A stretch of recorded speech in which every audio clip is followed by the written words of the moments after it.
Imagine you're standing on a beach. The water starts pulling back, far beyond anything normal. You've never seen it recede this much in your life. Then you hear it, that roar, like thousands of trains sending a chill down your spine. You look up, and there it is, a wall of water 90 meters high, rushing toward you at the speed of a plane. Your chance of survival is zero. Or is it? Before we get to survival strategies, we need to understand what we're dealing with. Because a mega tsunami is not the same thing as the tsunami you know.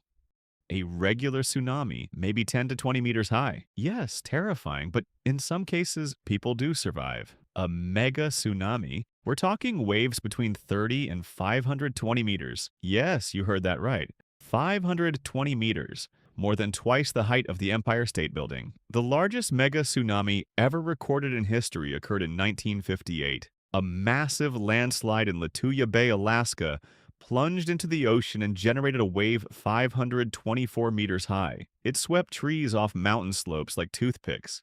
And here's the unsettling part. This could happen again. Scientists say there's an unstable volcanic slope in the Canary Islands in the Atlantic Ocean. If a portion of that slope collapses into the ocean, the entire east coast of the United States could be facing a mega tsunami within approximately 8 hours. All right, it's coming, but here's what you need to know. You might get a warning, and that warning could save your life. The first sign is the sudden withdrawal of the water. This is called the drawback. The ocean essentially pulls itself inward before the wave arrives. The moment you see this on a beach, run. Don't take photos, don't wait. Just run. The second sign is a deep rumbling sound, almost like an earthquake.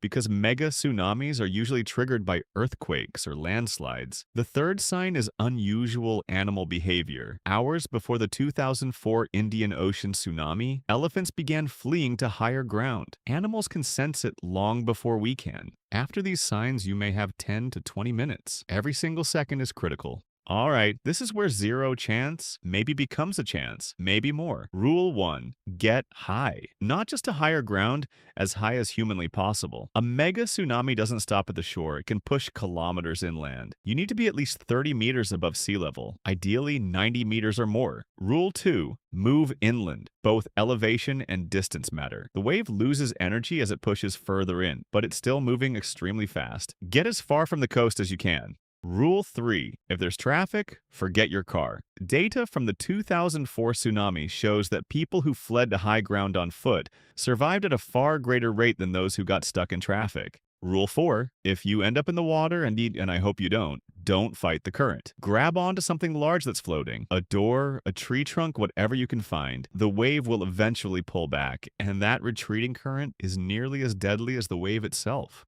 Rule 5. Survive what comes after. The majority of tsunami deaths come not from the first wave, but from the second and third waves, contaminated water, and collapsing structures. Do not go back after the first wave. Wait until authorities declare it safe. Let me tell you about Tilly Smith, a 10-year-old British girl vacationing on a beach in Thailand in 2004. 2 weeks before the trip, her geography teacher had taught her about tsunamis. When she noticed the water pulling back, she immediately warned her family. Her family warned the people on the beach. More than 100 people were evacuated in time. A 10-year-old girl saved 100 lives.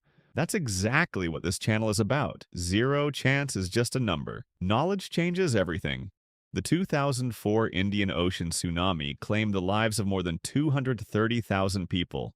But on a small island in Indonesia, Simeulue Island, there were almost no casualties. Why? Because there was an oral tradition passed down through generations. They called it smong. When the water started pulling back, the entire village immediately ran for the hills. Knowledge, that is your most powerful survival tool. So, can you survive a mega tsunami? With no preparation? Zero chance. But with knowledge? With a plan? Your odds just changed.